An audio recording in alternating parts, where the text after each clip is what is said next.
حسن لغیری, ٹھیک ہے. دوسری ایک کی گئی ہے حسن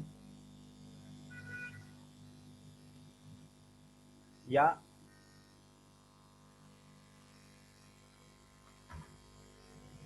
ٹھیک ہے جی, اس کو ہم کریں جمع.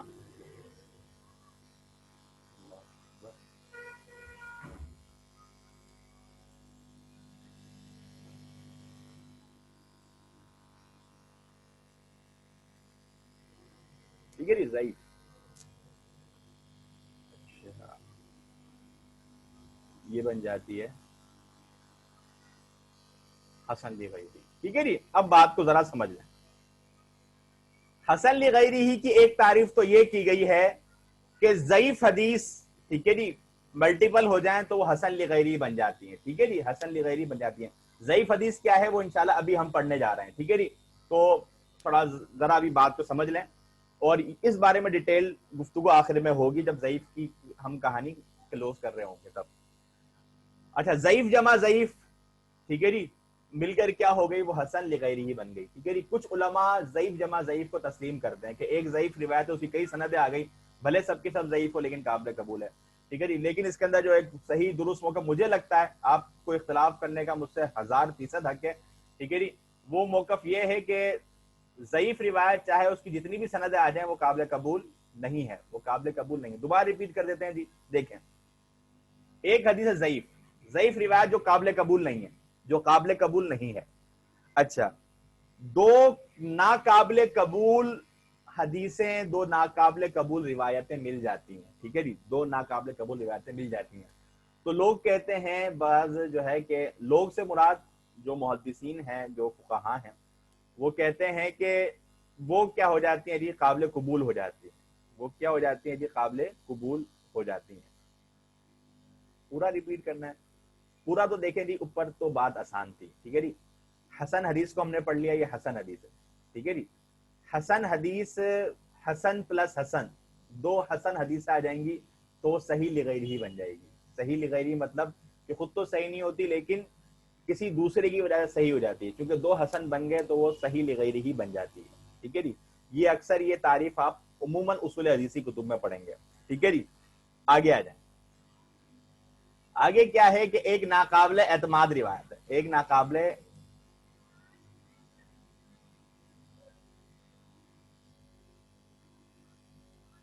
اچھا اس بارے میں جو ہے وہ ضعیف جمع ضعیف جو ہے, ایک کہتے ہیں ناقابل روایت, ناقابل, ایک نا کہہ سکتے ہیں کہ ایک ناقابل اعتماد روایت.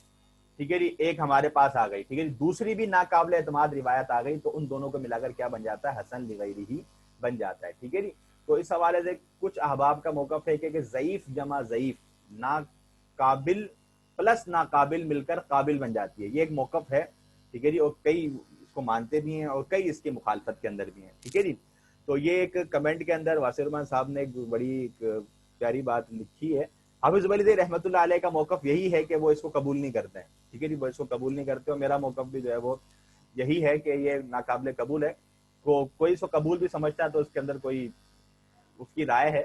ٹھیک ہے جی, اس کو پورا حق اختلاف رکھنے کا. تو باقی ایک تو یہ حسن لغیری کی تعریف کی گئی ہے کہ ضعیف جمع ضعیف حسن لغیری بن جاتی ہے. ٹھیک ہے جی, دوسری حسن لغیری ہی یہ بنتی ہے کہ ایک حدیث ہمارے پاس آئی ہے ضعیف سند سے.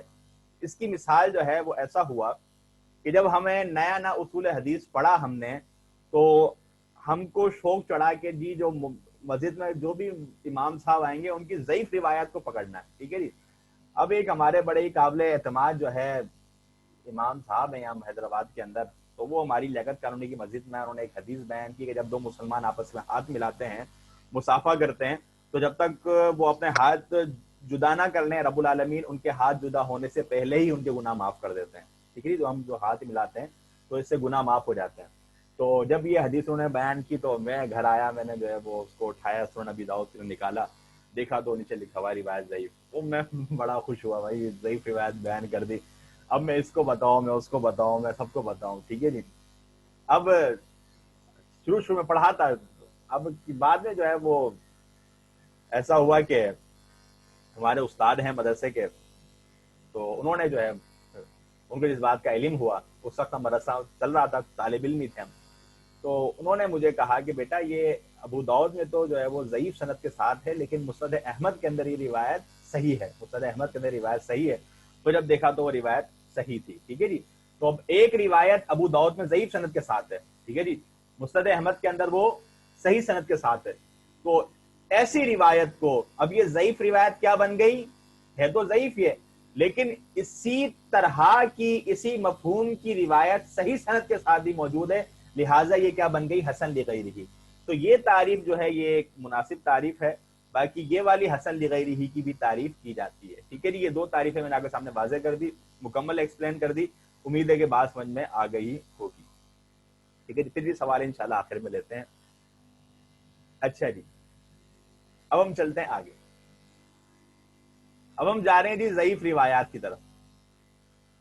آمین وإیاکم، جی بہتر ہو گیا، بہت مناسب۔ اب ہم جا رہے ہیں اصول حدیث کورس کی ہماری 6ٹھی کلاس، ٹھیک ہے جی۔ ہم جو ہے نا وہ کلاس نہیں نا بہت لیٹ سٹارٹ ہو رہی ہے، لیکن خیر کوئی نہیں، بات سمجھ میں آنی چاہیے۔ غیر مقبول حدیث، غیر مقبول حدیث اس کو کہتے ہیں، ٹھیک ہے جی، ہم نے پڑھا ایک قبول ہے ایک ناقابل قبول ہے۔ ناقابل قبول کا کیا کر دے جی؟ غیر مقبول۔ غیر مقبول حدیث وہ ہے کہ صحیح ضعیف ریپیٹ کر دوں، چلیں جی کر دیتے ہیں، بات جو ہے وہ سمجھ میں آ جائے۔ صحیح ضعیف ایسا ہے کہ ایک حدیث ہے جس کی میں نے مثال دی آپ کو کہ اللہ کے نبی صلی اللہ علیہ وسلم نے فرمایا کہ جب دو مسلمان آپس میں ہاتھ ملاتے ہیں، مصافحہ کرتے ہیں، تو ان دونوں کے ہاتھ جدا ہونے سے پہلے اللہ ان کے سارے گناہ معاف کر دیتا ہے، ٹھیک ہے جی۔ اب یہ حدیث ابو داؤد کے اندر ہے ضعیف سند کے ساتھ، ٹھیک ہے جی، جبکہ مسند احمد کے اندر یہ روایت کیا ہے؟ صحیح سند کے ساتھ، ٹھیک ہے جی، مسند احمد میں صحیح سند کے ساتھ ہے۔ اب کیا ہوا کہ جو ابو داؤد والی ضعیف روایت ہے، چونکہ اس مفہوم کی ایک صحیح روایت ہمارے پاس دوسری کتاب حدیث کی کتاب کے اندر ہے، لہٰذا ہم اس ضعیف روایت کو کیا بولیں گے؟ حسن لغیرہ۔ کیا کہیں گے ہم اس کو؟ حسن لغیرہ، ٹھیک ہے جی۔ تو یہ حسن لغیرہ کی دو تعریفیں آپ کے سامنے ہو گئی۔ اچھا جی، غیر مقبول حدیث اس حدیث کو کہا جاتا ہے جس کو بیان کرنے والے تمام راوی محدثین کے صداقت کے معیار پر پورا نہ اتریں، ٹھیک ہے جی، جو محدثین کا صداقت کا معیار ہے اس پر جو ہے وہ پورے نہ اتریں، ٹھیک ہے جی۔ اچھا، غیر مقبول کی ایک ہی قسم ہے ضعیف۔ اچھا یہاں پہ چھوٹی سی بات بتا دوں، بعض نے دو قسمیں بنائی ہیں، ضعیف اور موضوع، ٹھیک ہے جی۔ میں جو ہے وہ یہی سمجھتا ہوں، اور کیونکہ موضوع جو ہے وہ ضعیف کی قسموں کے اندر ہی آ جاتی ہے، موضوع جو ہے وہ ضعیف کی قسموں کے اندر ہی آ جاتی ہے، لہذا اس کو الگ سے قسم بنانے کی ضرورت نہیں ہے۔ ہم موضوع ڈسکس کریں گے انشاءاللہ، وہ بھی ہمارے تحت آگے بات آ رہی ہے، ٹھیک ہے جی۔ تو اس طرح دو قسمیں بھی بنا سکتے ہیں، اور ایک قسم بھی آپ ضعیف بنا لیں تو موضوع کے تحت آ جائے گی، ٹھیک ہے جی۔ تو جو ہے وہ آپ جو ہے وہ دونوں بنا سکتے ہیں۔ میں جو ہے وہ لگتا ہے کہ مجھے جو میری رائے ہے، وہ جو مجھے مناسب لگتا ہے وہ یہی ہے کہ ضعیف موضوع کے تحت ہی آ رہی ہے، اس کو الگ ذکر کرنے کی ضرورت نہیں ہے۔ بعض اس کو الگ ذکر کرتے ہیں، لیکن تعریف وہی ہے جو ہمارے جو میں آپ کو بتاؤں گا، اور جو کتابوں میں لکھی گئی ہے تعریف ایک ہی ہے، ٹھیک ہے جی۔ اچھا آگے آ جائیں گے، آگے مائک جو آپ ضعیف اس حدیث کو کہا جاتا ہے جس میں نہ صحیح کی شرط جمع ہونا حسن کی، ٹھیک ہے جی، بالکل ایزی تعریف۔ آپ نے صحیح یاد کر لیا، صحیح یاد کرنے کا آپ کو فائدہ یہ ہوا کہ آپ کو حسن یاد ہو گئی۔ آپ نے صحیح اور حسن سمجھ لیا، اب آپ کو ضعیف سیکنڈ میں سمجھ میں آ جائے گا۔ ضعیف اس کو کہتے ہیں جس میں نہ صحیح کی شرط جمع ہونا حسن کی۔ شرطیں کیا کیا تھیں؟ شرطیں آپ کے سامنے ہیں، ٹھیک ہے جی، اللہ بھلا کرے، یہ آ گئی شرطیں آپ کے پاس ہی لمحے کے اندر، ٹھیک ہے جی، یہ 5 شرطیں تھی، ٹھیک ہے جی۔ اب اس میں سے سند اگر ٹوٹی ہوئی ہوگی تب بھی روایت میں مسئلہ ہو جائے گا، راوی عادل نہیں ہوگا تب بھی مسئلہ ہو جائے گا، راوی کا حافظہ بالکل جو ہے وہ یعنی کہ بالکل کام کا نہیں ہوگا تب بھی روایت کا اندر مسئلہ، روایت شاذ ہوئی تب بھی مسئلہ، روایت میں کوئی خامی پائے گی تب بھی مسئلہ، ٹھیک ہے جی۔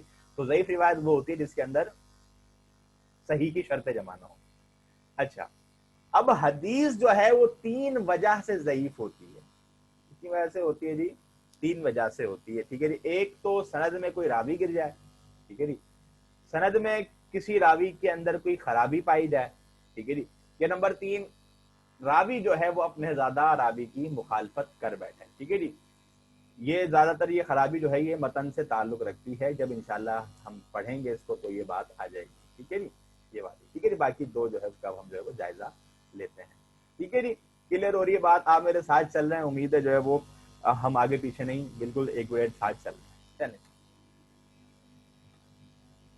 اب ہم ڈسکس کر رہے ہیں اس فرسٹ پوائنٹ کو. کس کو کر رہے ہیں؟ اب ہم جو ہے وہ تفصیلاً ذکر کریں گے اور یہ ہمارا اچھا خاصا ایک طویل اس کے اوپر بحث ہوگی. وہ ہے یہ والی بات. ٹھیک ہے جی. سند میں کسی راوی گرنے کی وجہ سے کیا ہوتا ہے؟ کچھ سند میں خرابیاں پیدا ہوتی ہیں جن کی تفصیل آگے موجود ہے. سند میں کسی راوی کے گرنے کی وجہ سے درج ذیل صورتیں پیدا ہوتی ہیں. یا تو وہ روایت معلق ہو جاتی ہے, یا وہ مرسل ہو جاتی ہے, یا وہ معضل ہو جاتی ہے, یا وہ منقطع ہو جاتی ہے, یا تدلیس کا شکار ہو جاتی ہے, یا مرسل خفی کا شکار ہو جاتی ہے. ٹھیک ہے جی. اب آپ یہ کہیں جنات کی زبان استعمال کر رہے ہیں حضرت جی آج, تو پریشان نہ ہو انشاءاللہ. ٹھیک ہے جی. آپ کو یہ چیزیں بالکل آسانی سے سمجھ میں آ جائیں. ٹھیک ہے جی.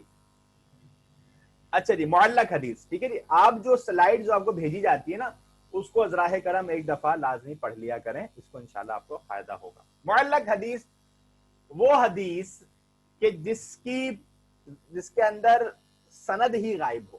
ٹھیک ہے جی.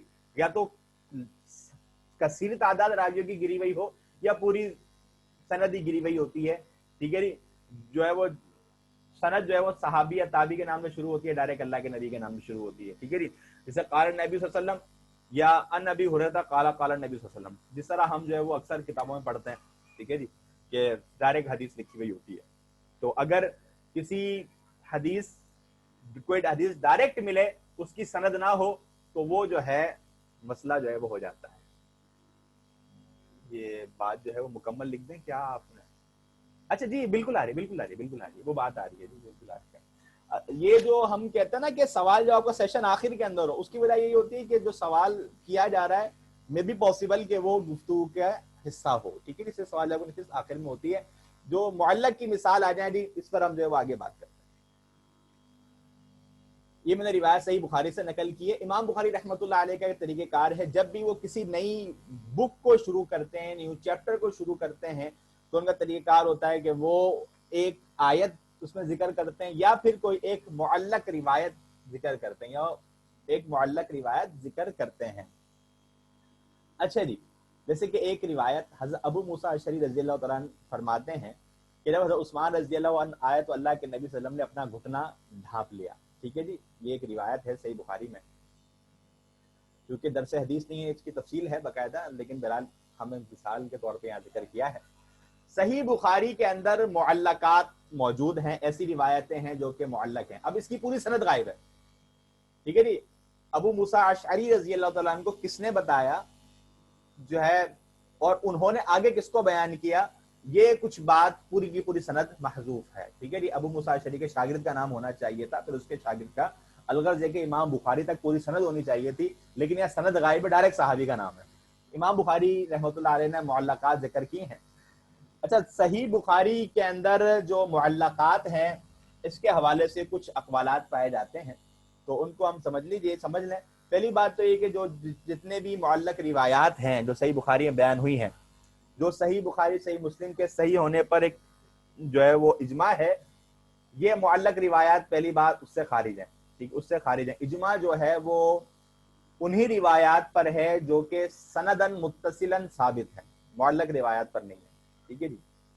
دوسری بات کہ امام حافظ ابن حجر رحمۃ اللہ علیہ نے فتح الباری میں, اور اس کے علاوہ انہوں نے الگ سے بھی اس کے اوپر کام کیا ہے, وہ کتاب کا نام جو ہے اسی طرح ہی معلق کے حوالے سے ان کی کتاب کا نام ہے. بہرحال فتح الباری کے اندر بھی انہوں نے جتنی بھی معلقات ہیں ان کو صحیح سند سے ثابت کیا, اور بتایا ہے کہ امام بخاری رحمۃ اللہ علیہ کی معلقات بھی صحیح سند کے ساتھ ثابت ہیں.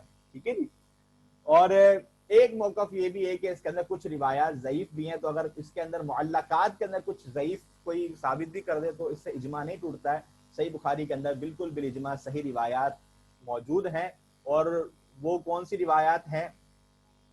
ہاں یہی ہے, التغلیب التعلیق. ٹھیک ہے جی. جزاک اللہ خیر وفق اللہ, یہی کتاب التغلیب التعلیق تو معلق روایت سے ہی اس کا جو ہے وہ نام ہے. انہوں نے الگ سے بھی اس میں ذکر کیے ہیں, باقی فتح الباری کے اندر اس حدیث کے تحت بھی انہوں نے ذکر کیے ہیں, تو سب کی سند ذکر کر دی ہیں. تو معلقہ جو صحیح بخاری میں ان کا حکم میں نے آپ کے سامنے واضح کر دیا. تو باہر کیف معلق روایت یہ ہے, ٹھیک ہے جی. تو جب بھی ہمارے سامنے کوئی بات آ جائے کہ اللہ کے نبی نے یہ فرمایا تو ہم اس کی سند تلاش کریں. جس طرح کہ ایک مشہور حدیث ہے, مشہور حدیث کے اللہ کے نبی صلی اللہ علیہ وسلم نے منع کیا ہے کہ کھانے کے بعد پانی نہ پیا جائے. آپ نے فرمایا کھانے سے پہلے پانی پینا جو ہے وہ شفا ہے, بیچ میں پانی پینا دوا ہے, آخر میں پانی پینا وبا ہے, ٹھیک ہے جی. یہ مشہور حدیث ہم نے پڑھی ہے جگہ جگہ. میں نے کوشش کی, مجھے یہ روایت نہیں ملی, اور حوالہ جو دیا ہوا تھا وہ شمائل ترمذی کا دیا ہوا تھا. تو شمائل ترمذی جو ہے وہ میں نے پوری شروع سے لے کر آخر تک صرف اس روایت کو ڈھونڈنے کے لیے پڑھی, لیکن یہ روایت مجھے اس کے اندر نہیں ملی. تو اس طرح کی بہت ساری باتیں ہمارے یہاں لوگ لکھ کر منسوخ کر دیتے ہیں, جس طرح وہ حدیث قدسی میں کے سامنے پیش کی تھی تو پیش کر دیتے ہیں. بھیا سند کا ہونا ضروری ہے, ٹھیک ہے جی. سند آپ پیش کریں کہ نبی مکرم صلی اللہ علیہ وسلم تک جو یہ فرمان پہنچا ہے اس کی سند کہاں ہے, ٹھیک ہے جی. امام عبداللہ بن مبارک رحمۃ اللہ علیہ کا مقدمہ صحیح مسلم میں قول ہے کہ الاسناد من الدین, سند کا بیان کرنا یہ دین کا ایک اہم حصہ ہے. اگر یہ سند نہ ہوتی, وہ آگے فرماتے ہیں کہ جس کی جو مرضی آتی دین میں اضافہ کر دیتا, تو یہ سند کا بیان کرنا ضروری ہے. بغیر سند کی روایت آئے گی وہ قابل قبول نہیں ہوگی جب تک سند نہ ہو, ٹھیک ہے جی. بات واضح ہو گئی. معلق جس کی سند ہوئی نا, ٹھیک ہے جی. سند اگر وہ ذکر بھی کر رہا ہے تو صحابی کو ذکر کر دے یا تابعی کو ذکر کر دے, باقی سند حذف کر دے. معلق کلیئر ہو گئی جی. آگے چلتے ہیں. یہ ہم کیا پڑھ رہے ہیں کہ راوی کے گرنے کی وجہ سے روایت ضعیف ہو رہی ہے. مرسل حدیث, ٹھیک ہے جی. مرسل حدیث وہ حدیث ہے جس کی سند کے آخر سے تابعی کے بعد صحابی کا نام حذف کر کے اسے براہ راست نبی صلی اللہ علیہ وآلہ وسلم سے روایت کیا جائے, ٹھیک ہے جی. وہ حدیث جس کی سند کے آخر سے تابعی کے نام کے بعد صحابی کا نام حذف کر کے اسے براہ راست نبی صلی اللہ علیہ وسلم سے روایت کیا جائے, ٹھیک ہے جی. تابعی کا آپ نے پڑھ چکے ہیں تابعی کون ہے, ٹھیک ہے جی. اور صحابی کے متعلق بھی ہم پڑھ چکے ہیں. اب تابعی کیا کرتے ہیں کہ صحابی کو حذف کر کے ڈائریکٹ اللہ کے نبی سے روایت کرتے ہیں. اچھا, یہ روایت موطا امام مالک کے اندر موجود ہے. نعمان بن مرہ جو ہے وہ ان کا نام ہے, نام کے اندر جو ہے وہ سے روایت ہے کہ رسول اللہ صلی اللہ علیہ وسلم نے فرمایا کہ چوری کے اعتبار سے لوگوں میں سب سے برا شخص وہ ہے جو اپنی نماز میں چوری کرتا ہے. عرض کیا گیا اللہ کے رسول صلی اللہ علیہ وسلم نماز کی چوری کوئی کس طرح کرتا ہے, فرمایا گیا وہ رکوع اور سجدے کو پوری طرح ادا نہیں کرتا, ٹھیک ہے جی. موطا مالک کی روایت ہے. اب اس حدیث کو آپ دیکھ سکتے ہیں کہ نعمان بن مرہ جو ہیں, نعمان بن مرہ جو ہیں وہ ڈائریکٹ کس سے بیان کر رہے ہیں, رسول اللہ صلی اللہ علیہ وسلم سے, ٹھیک ہے جی. حالانکہ نعمان صاحب خود کیا ہیں, تابعی ہیں. خود کیا ہیں, تابعی ہیں. بیچ میں صحابی کا واسطہ وہ گرا کر ڈائریکٹ اللہ کے نبی سے روایت کر رہے ہیں, لہٰذا یہ روایت جو ہے وہ درست نہیں ہے, یہ روایت جو ہے وہ درست نہیں ہے, ٹھیک ہے. تو تابعی کیا کرتے ہیں, صحابی کو گرا کے روایت کرتے ہیں. اچھا, آگے جو ہے وہ ایک اور بات ہے, اس سے قبل ایک کچھ باتیں کر دوں میں. مرسل روایت کے حوالے سے بھی اختلاف ہے, بعض اس کو قبول کرتے ہیں. اس حوالے سے جو ہے نا وہ نام آتا ہے, میں ابھی کچھ کتابیں دیکھ رہا تھا تو اس کے اندر امام مالک کا نام آیا کہ امام مالک اس کو حجت سمجھتے ہیں, امام ابو حنیفہ رحمۃ اللہ علیہ اس کو حجت سمجھتے ہیں. تو بات یہ کہ امام مالک اور امام ابو حنیفہ رحمۃ اللہ علیہ سے مرسل روایت کے حجت ہونے کا ہمیں کہیں بھی ثبوت نہیں ملتا ہے, ٹھیک ہے جی. اور اس کے علاوہ جو ہے وہ ہمارے یہاں کچھ اختلاف پایا جاتا ہے مرسل روایت کے قبول ہونے کے حوالے سے. تو اس میں نہیں, یہ روایت جو ہے وہ یحییٰ بن یحییٰ سے لیا گیا, اور یہ روایت کا جو میں نے رقم لیا ہے یہ میں نے موطا جو ہے مشکات المصابی کے اندر یہ روایت موجود تھی, اس سے میں نے اس کا جو نا وہ رقم لکھا ہے, یہ یحییٰ بن یحییٰ سے لی گئی ہے ویسے. اچھا جی, تو مرسل روایت کے متعلق یہ کہ جو ہے صحیح بات یہ کہ یہ قابل حجت نہیں ہے, البتہ کچھ اختلاف کرتے ہیں اور کہتے ہیں جی اگر جو ہے تابعی ثقہ ہو تو اس کی روایت قابل قبول ہے, لیکن جو ہے وہ یہ بات جو ہے وہ درست معلوم نہیں ہوتی. اور یہی موقف راجح ہمارے سامنے آتا ہے. اس کے اوپر غلام مصطفیٰ ظہیر کافی ایک بڑا پیارا آرٹیکل ہے مرسل روایت کے اوپر، تو انہوں نے کافی اخبارات جمع کیے ہیں، تو مرسل روایت ناقابل قبول ہے. ٹھیک ہو گیا جی.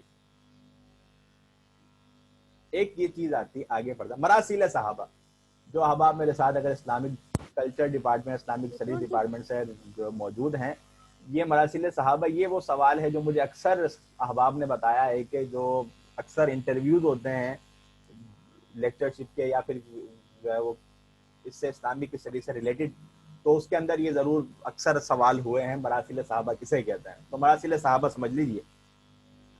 مراسیل صحابہ کیا ہے کہ ایک صحابی ہے جو کہ نبی مکرم صلی اللہ علیہ وآلہ وسلم کے دور مبارک کے اندر، ٹھیک ہے جی، وہ کم عمر تھے، ٹھیک ہے جی، یا وہ بعد میں انہوں نے اسلام قبول کیا.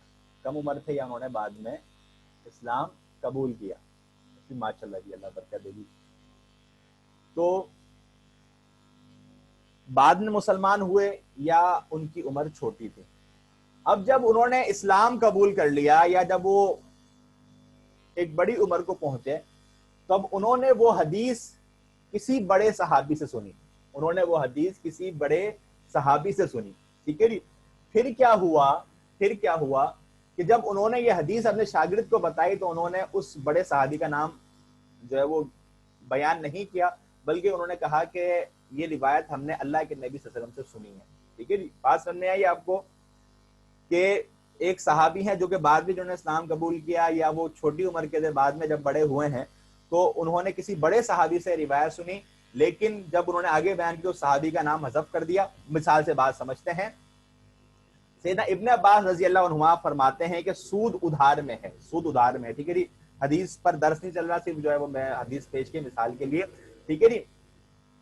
سیدنا ابو سعید خدری رضی اللہ تعالیٰ نے ان سے سوال کیا کہ میں سیدنا ابن عباس رضی اللہ عنہما سے ملا اور میں نے کہا، ٹھیک ہے جی، یہ جو ہے وہ اس جملے کو درست کر لیں. میں سیدنا سے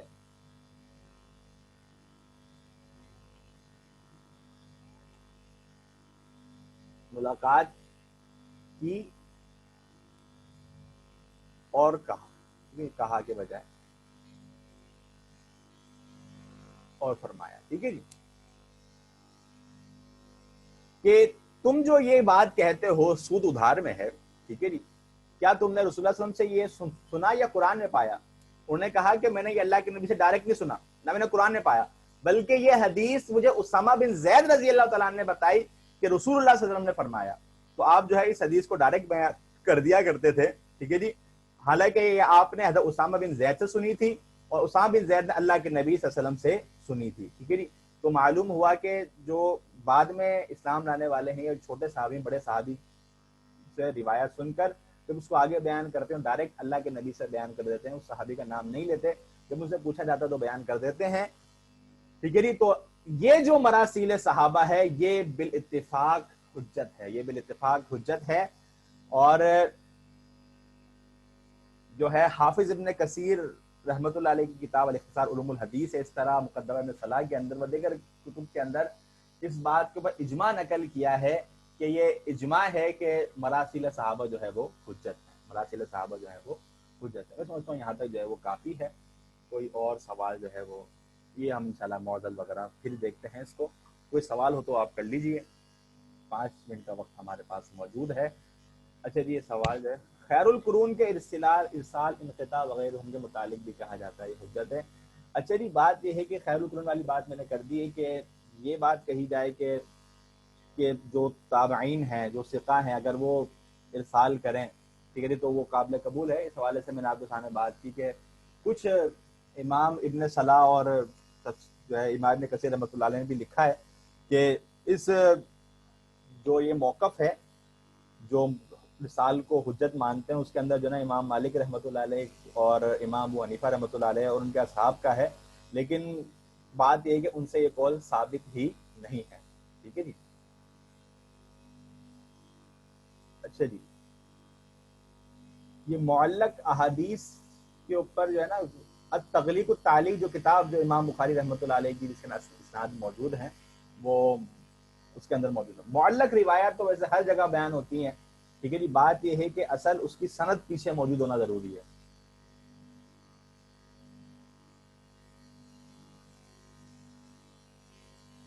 مراسیل صحابہ کے حجت کے مطابق اجماع کا حوالہ ریپیٹ کر دیں. یہ جو ہے اختصار علوم الحدیث, یہ حافظ ابن کثیر رحمۃ اللہ علیہ کی جو ہے وہ لکھی ہوئی ہے, اس کے اندر موجود ہے.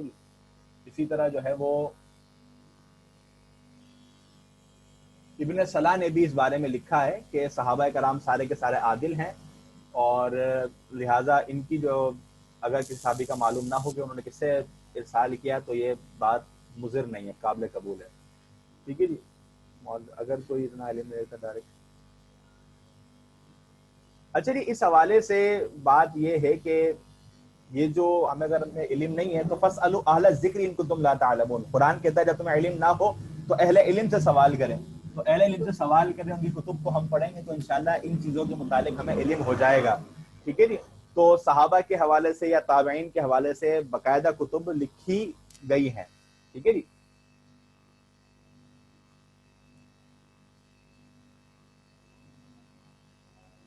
تو ان کے متعلق سوال کر سکتے ہیں. کتاب کا نام میں لکھ دیتا ہوں.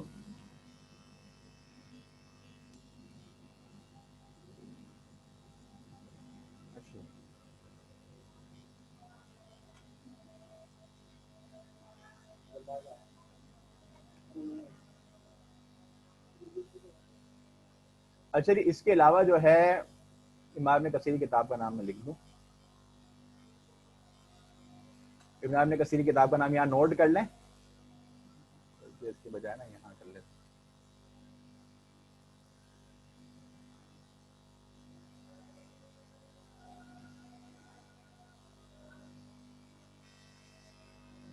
اختصار علوم الحدیث. ٹھیک ہے جی, یہ ابن کثیر رحمۃ اللہ علیہ کی کتاب ہے یہ.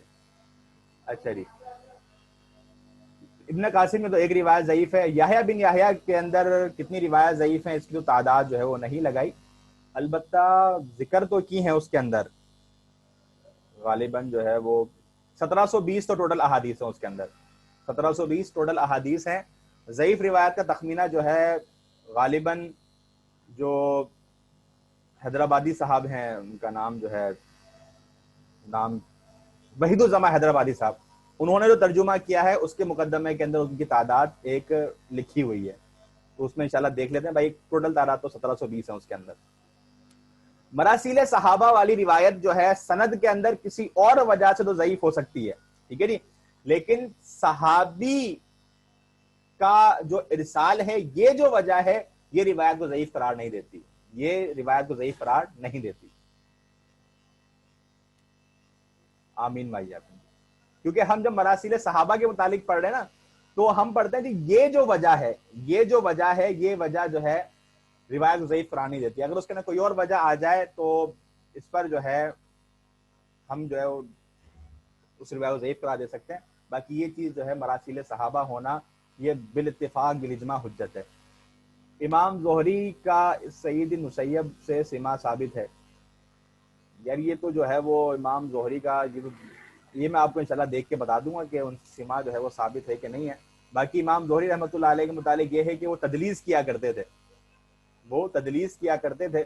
تو اگر ان کے ساتھ ان کی سعید مسیب سے روایت ہے تو وہ ناقابل قبول ہے. باقی اگر وہ حدثنا و اخبرنا یا سمعنا کی صراحت کے ساتھ موجود ہے تو وہ روایت کا